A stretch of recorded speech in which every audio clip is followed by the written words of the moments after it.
Ito kahapon nagmamakton nung binanatan natin yung vlogger ni Isko. Totoo yung vlogger ni Isko, si AC Singaw. Oo, puro singaw ang alam. Nagdadadakdak, sinagot yung banat natin. Diba? Teka, ano ba? O eto, hayop na 'to. Humihingi pala ng GCash sa ano, ay nagpapa-GCash pala sa kanyang live stream. Ayan oh, nakalagay, AC Singaw. Nandiyan yung number niya. O yung mga hacker, hack na! Sigurado ako yung number niya yan naka-connect na yan sa mga social media platform niya. Hack niyo na. Dali. Ah, teka. Ano nga ba yung mga banat niya kapon? Sasagutin lang natin ha. Itong si AC Singaw na artista ko no ni Coco Martin. Itong feeling sikat din to eh. Totoo lang. Kenshian Pasamosa, hello. Feeling sikat. Feeling magaling. Open and video player. Doon tayo sa 2 minutes. Kasi doon ako binakbakan nito eh. Ay, hindi naman. Sumagot lang. Ayun, magpapayak tayo ng mga bobo. O, ayan. Alam mo, dapat nasa Merlion kami ngayon eh. Sabi ko, hindi talaga ako ubra. Sabi ko, Mami M. Talaga di ka talaga uubra. Doon bobo ka eh. Kalab shoutout ha. Sir Brad Wet, yung masukid kong supporter na kahit nagda-drive, nakikinig sa akin. Nawalapin na yun. Si Mami Ems din, andyan ngayon si Mami Ems. Mga supporter nating love na love tayo. Kasi nagbibigay. Mark Bautista. Si Balico, si Jimmer Bagtit. Utangin na yung mamaya, balikan natin ng konti yan. Babalikan natin. Nag-aksena ko ng panahon ng kupal na to eh. Pero gusto ko to. Tuloy kasi marami siyang fake news dito. Hindi si Bagtit. Pukinig na ito. Papapansin lang sa akin yan eh. Gustong pansinin ko eh. Ang inong yun, ikaw lang papansin itong late ng titi mo. Ikaw nagpapapansin na nga. Papapansin ko din. Alam mo yan, ito mamaya ako kwentuhan. Alam mo yan, si Jer Bagtit at si Ken Garcia, magkasama yan. Fake news ka dyan, hindi kami magkasama. Hindi ko kakilala yun eh. Hindi ko kaibigan yun eh. Si Ken Garcia, nakikita ko siya nung bumabakbak kay Mike Cervera. Marami kasing litanya si Ken Garcia, pero never kaming nagsama, nag-collab. Never eh. Kaya fake news ka na naman dyan, singaw! Yan sa anti-FLM before. Anti-FLM kasi kayo yung pro-FLM. Ikaw yun, singaw. Kasi ang ugali ni Singaw, ni AC Singaw, kung saan yung trending, dun siya pumapasok para at least makakuha. Ito, sample lang ko kayo. Ngayon, si Ken, nung humina ang kita ng mga anti-FLM, si Francis Leo Marcos, nag-pro yan. Kaya magkagalit din yung dalawa nga, pares bugok yan eh. Hindi rin. Hindi kami magkakilala. Paano ko kakagalitan yung tao? Hindi ko makilala. Fake news tong gago. Hoy, Isko, yung vlogger mo, fake news. Coco Martin, kamukha pa naman kita. Yung artista mo, fake news. Sabi niya dito, rapper daw to eh. Baka rapist. Bagtit, binaon ko na noong 2022 yan. Hoy, binaon daw ako noong 2022. Tangina kayo nga pinagmukha akong tanga kayo mga kulaong vloggers. Binaon daw. Si Isko, pumasok sa live ko, di nakapagsalita, umalis. Pumasok sa live? Kailan? Pumapasok ako sa live ng mga tanga? Never kong ginawa yun, sisingaw. Pakita ka ng ebidensya ngayon. Kasi kung wala kang may pakita, singaw, bubugbugin talaga kita. Sabihin niyo po kiningin ng Bagtit yan. Hindi ko nga pinanood yung live. Ay, tanga. Bubo. Live mo? Talagang hindi mo papanood, ikaw yung nagla-live eh. Tingnan nyo kung gaano kabobo to Maria Corimao shoutout. Tingnan nyo kung gaano kabobo yung mga vlogger ni Isko They are contradicting their own words. Kahit panuorin mo hindi, live mo yun, dapat alam mo. Bubo. Papapansin lang sa akin. Ay napapansin. Ganyan ang tirada ng mga vlogger pagka kinanti mo. Lalong-lalo na 'tong mga dating kulaong vloggers. Masyadong feeling sikat, feeling magaling, feeling entitled, 'di ba? Kaya nga tinatawagang pansin ko 'tong si Coco Martin, ang bobo mo. Coco Martin, kamukha pa naman kita. Bakit naging ganito yung ito kinukuha mong artista? Sikat sa hindi ko makita yun. Hanapan nyo nga ako nung sex scandal nito, screenshot nyo lang, kahit screenshot lang. Ha? Ako na bahala. Yan na, kung saan mga platform nyo makikita to. Trunks, kunin mo nga, ikaw yung mga account dyan. Di raw, sabi, may sinabi raw na hindi raw tumayo balahibo niya. Hindi tumayo balahibo mo, ayaw mo magpakita, unggoy. Ay, eto. Ayaw magpakita. Ngayon, kung sino nandyan, tawagan nyo si AC, paakatin ko siya rito. Debate kami tungkol kay Isko. Dali, magaling to eh. Bakit ka kasi nagpapansin sa kanya bagkit? Nakaw kung ito lang din. Putang na, mga senador na, di ko pinapansin eh. Ito pa. Saka nakita nyo naman sa mga nakapanood. Nagpakalat lang sex scandal lang gago. Aliit naman ng 8 Saka tinira sa pet yung partner. Bakit? Sobrang luwang na nung puwerta kaya tinira mo sa puwet, masikip. Gago, ang puwet, labasan ng tae yun, tanga. Hindi mo na nirespeto yung part. Naku po. Tapos, ganyan, ire-respeto ka ba ng mga anak mo ganyan? Sisingaw. Paano ka ire-respeto ng mga anak mo? Ang baboy-baboy mo. Pinapakalat mo yung kamanyakan mo. Doon pa lang, sira ka na sa mga anak mo, gago. Hindi totoo yan, Jenny Ramos. May 4 na chapter yung kanyang sex video. Totoo lang. Alam ko nasa mga porn sites yan eh. Oo. Hindi yung dalawang yan. Para skupal yan eh. Naku. Trinidor din ni Ken. Mas kupa. Siya yan eh. Trinidor. Paano ko trinidor si Ken? Hindi nga kami magkakilala. Sige nga, AC Singaw, magpakita ka nga ng video na magkakulab kami ni ni AC, ni Ken Garcia. Fake news ka na naman dito. Tayo ng tong vlogger ni Kulaong na to. Yak. Para lang may mabola, para lang magkapera.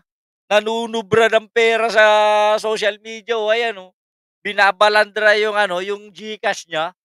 Namamalimos. Mga vlogger na hindi umasenso. Hindi daw umasenso. Teka, yung channel mo, 38K. Itong channel kong to, 40K. Nagbablog ka na rin noong 2020 lang ako nag-vlog eh. Yung unang channel ko pa nga, umaabot na yun nun ng 24,000 na yun eh. Yung una, yung Bagtit channel na nauna, Bagtit official, 24K yun, bago na take down.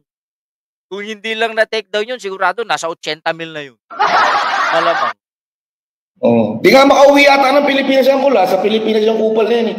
Ano daw? Paano ako? Sabi niya, hindi daw makauwi ng Pilipinas, pero ang akala niya, nasa Pilipinas ako. Gago ka pala eh. Paano ako uwi ka ng Pilipinas kung nasa Pilipinas na pala ako? Tanga. Raul Manzano, hello. Tingnan niyo kung gaano ka bobo to ha.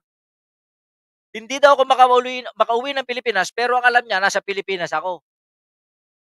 Wow. Sobra. Sa katangahan. Inari mo na. Singaw. Ito rin yung sumira sa kay Migs Molino, di ba? 2 years ago. Ito yung nagpalabas na sinasabi nila na merong sex scandal si Migs Molino. Kaya nagkandaleche-leche yung grupo na Migs Molino. Kasi magaling ito sa pagpapabagsak ng mga may channel, yung mga papasibol, papasikat. Kasi ang gusto ng mga hinayupak na to, ito mga vlogger ni Isko, sila lang ang sikat. Pero kung ganito lang din ang sikat, putang na, wag na lang. Tawag diyang kambing. Kita mo? Kasi Bagtit. Kasi yan lang ang panlaban sa akin ng mga DDS dati. Kasi ang gumawa nun, yung isang lasenggong pinsan ni Wendy yun eh. Yung sira ulong siyang hello. Yun yung na magaling gumawa ng kwento na pati kamag-anak, pati nilalayuan pero may makapag-anak dun pinalakpakan ng kawalang-hiya nun, Gano'n. Para sa'kin kasi 'pag pinalakpakan mo yung kawalang-iyahan ng ibang tao, walang hiya ka na rin. Kapwa niya, ultimo kapwa BBM vlogger, galit sa kanya. Bakit? Meron bang usapan na kapag BBM vlogger, kailangan magkakampi lagi? Hindi, tingnan niyo, may mga fake news din ditong, BBM vlogger, eh. Kupal eh. Oh. Kita mo Galit sa na mga galit. BBM vlogger, ang tagal ng vlogger niya, bukining na yan. Hindi pa ako vlogger, rapper pa lang ako vlogger. Gago ka, 2020 lang ako nag-umpisa. Tsaka kung sasabihin mo matagal, di hamak naman na mas malaki yung subscribers ko kaysa sa'yo, tanga. Mas nauna kayo kasi kulaong pa kayo, eh. Hayop na yan. 2020 kay FLM, putang hanggang ngayon walang asenso. Oh. Sa lahat ng mga nakasamahan kong vlogger, yan lang walang. Kasi nakita niya yung JR Baligo, 16K. Hindi niya nakita 'to. Oh, bobo, sisingaw. Dito ka pumunta. Asenso. Bobong magpaliwanag eh.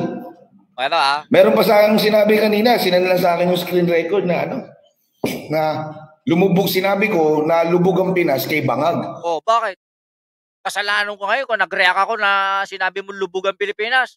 O ito, tingnan nyo, Bakit lulubog ang Pilipinas? Lumubog ba Pilipinas? Tag-init ngayon. Diba? O, tanga. Pukinangin. Pukinangina mo, hindi mo niliwanag saan banda lumubog ang Pilipinas. Nireaksyonan. Ano ba lumulubog? Yung mga bangka, lumulubog. Lumulubog sa baha. Ay, ikaw, hindi mo pinaliwanag saang banda lumubog ang Pilipinas at sana nagpakita ka ng ebidensya, singaw. Bobo. Tapos kasalanan ko na ngayon. Hindi ako naribatan sinabi ko, lumubog ang Pilipinas dahil kay Bangag. O ito nga, ipaliwanag mo nga.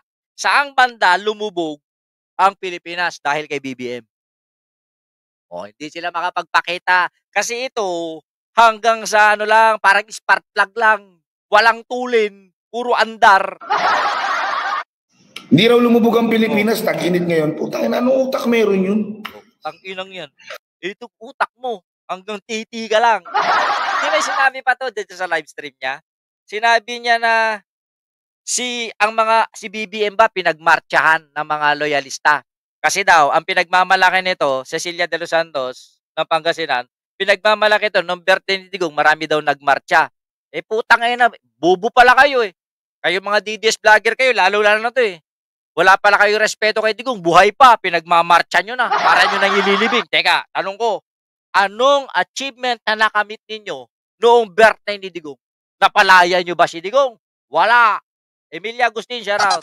Wala. Hanggang forma lang kayo mga DDS kayo. Kayo mga isko vlogger, kayo mga tanga. Ayan. Meron pa ako dito. Kayo, manonood ba kayo? Kung ganun, kung alam nyo sa sarili nyo na ganun mag-rebut yung pinapanood nyo, di ba nakakabuo? Kayo mga isko vlogger, pinapanood nyo, itong mga walang hayang nagpapakalat ng sex videos sa social media. Ganito tatangkilikin ninyo, mga tanga. Na, mana pala yan sa punya sa baboy. Totoo. Ganito yan. Ito yung mga nangyari noong panahon ni Kulaong. Sabi ko, putangin na mo, sasayangin ko utak ko sa'yo. Sinayang. Pero kinontent ako ng tanga. Oh. Ayaw daw sayangin. Pero umabot ka ng 7 minuto. Bubo. Ang kwentang ribatan. Walang kwenta daw. Pa-share po ng live natin. Paabutin man lang natin kahit 300. Tuloy-tuloy na tayo. Gumit ano? Ito. Si Makagago, sigurado naman, kilala nyo itong kupal na to. Pakinggan nyo to Hindi sila makaget over sa paglapag ni Sara Duterte sa baluarte ni Yorme Isko Moreno. Oo nga, no? Pinagtataka ko lang, bakit inuuna ni Sara Duterte ang pangangampanya ng Manila kaysa sa Davao City, kaysa ikampanya yung tatay niya? Yung tatay niya hindi na makapagkampanya. Bakit mas pinipili niyang ikampanya si Yorme? Bakit? Kasi kailangan nilang Manila. Income generated kasi ang lungsod ng Maynila. Mas malaki ang kita ng Maynila kaysa sa Davao. Yun lang alam ko.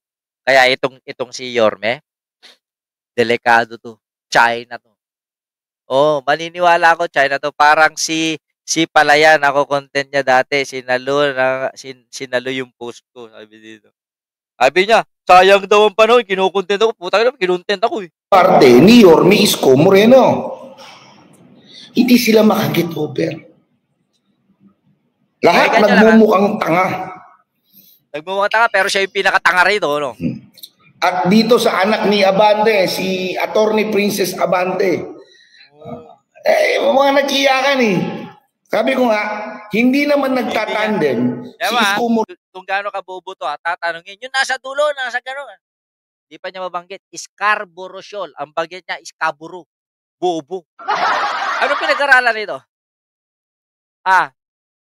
May diploma ba tong hayop na to? Bakit nagtatali-talinuhan to? Puro salpak naman eh. Malakas lang bunganga nito, magaling lang maghamon. Magaling lang magmura. Pero sa utak, wala to. Unang-una, puro bunganga, walang utak. Walang talino. Kasi kung may utak ka, hindi mo ipapakalat yung sex video mo. Ano lang yun. Di ba? Anong pangalan ng bugok na yan? AC Singaw. Singaw sa lupa. Nung sumingaw ang lupa, akala niya, siya na pinakamatalino ang gwago. Rapper daw to eh. Pero hindi ko naniniwala, mas malamang rapist. Ano sabi niya ka? Nilalait-lait niya yung mga yung taga-bundok, sinasabi niya. Kaya sabi ko, yung mga taga-tundo, hindi mahihirap yan. Kaya pag may nangyari sa na sa tundo, wag niyong tutulungan. Bakit ka mo? Maabilidad sila sabi niya. Oh. Wow. Maabilidad sila, magagaling sila. Huwag niyong tulungan ng tundo. Romeo Barcebal, dito na tayo, lipat na tayo. Walang kwenta to. Wala, pinakita ko lang kasi napiko ng isang AC Singaw na puro kalibugan ng alam. Pukinangin na mo. Kaya iboto ninyo si